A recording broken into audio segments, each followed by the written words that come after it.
Aloha! When visiting Hawaii, you'll likely hear that greeting. It's more than a simple salutation. The spirit of aloha permeates every aspect of life, teaching us peace, kindness, and love. When I first moved here, I was like, oh, how can people so friendly? Because people in New York just never say hi to you. You walk on the street and then there's like nobody say hi to you. You know, you don't have that authentic aloha spirit to you. And I think that's related to the Hawaiian language and the way they brought up people too. Be honest, how many of us always talk about disconnecting on vacay, only to live through the lens and filter of social media? It made me think about what Mario said. Be a mindful visitor, not a tourist. I mean, you can travel all over the world and try to do sightseeing and try to see all the art that you can and eat all the yummy food that you can and see all the glorious, natural resources that you can. But it's not until you have conversations and learn about people's history and memories and values. But what are those values? That question led me to the Olowalu Valley.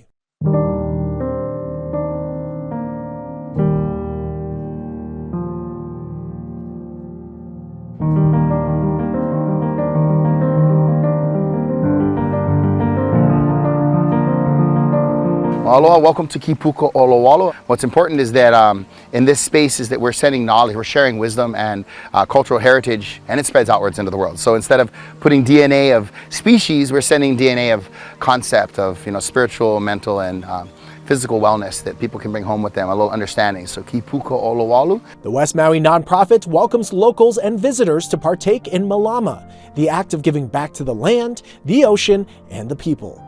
We're going to be working in a lo'i, a wetland taro patch.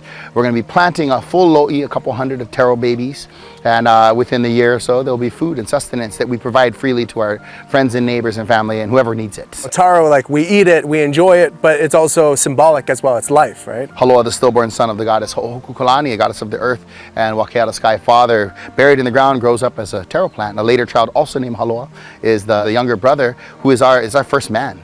So we're saying that taro is our elder brother. We take care of it, we eat the leaf, you eat the root, you replant the stem.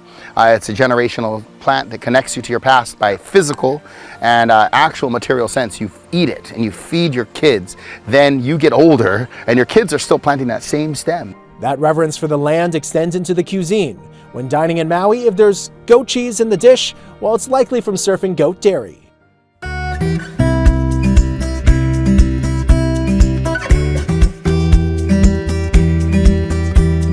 We have about 300 goats on property. We make our own goat cheese here on property and use the goat cheese in different things like truffles, cheesecakes, banana breads, everything that consumers can come and enjoy when they're on property here. Located on the slopes of the Haleakala crater, it has been the largest commercial dairy on the island since 2002. Now we're about halfway through kidding season.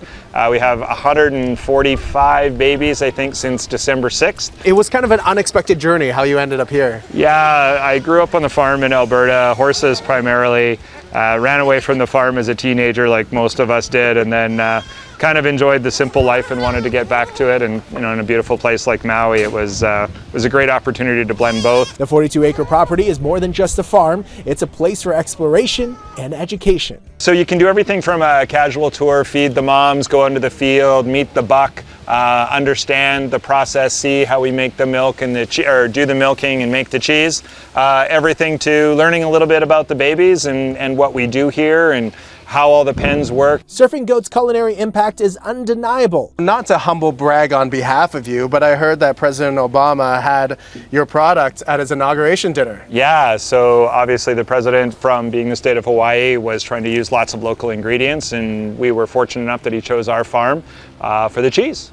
But it's the love of the land and the aloha spirit that keeps us Canadian in Maui. For us, it's a special connection with the land and the animal. People are just blown away to come up and interact with the animals and actually see how Maui can take care of itself, because long before Costco and shipping, the island was self-sustainable. There's just a feeling here. I think it comes from the people, the island itself, a special calmness. It's true. There is a sense of calm as you take in the astounding agriculture of Maui.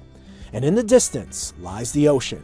And it's there that I would encounter some of the most majestic and mighty mammals on Earth.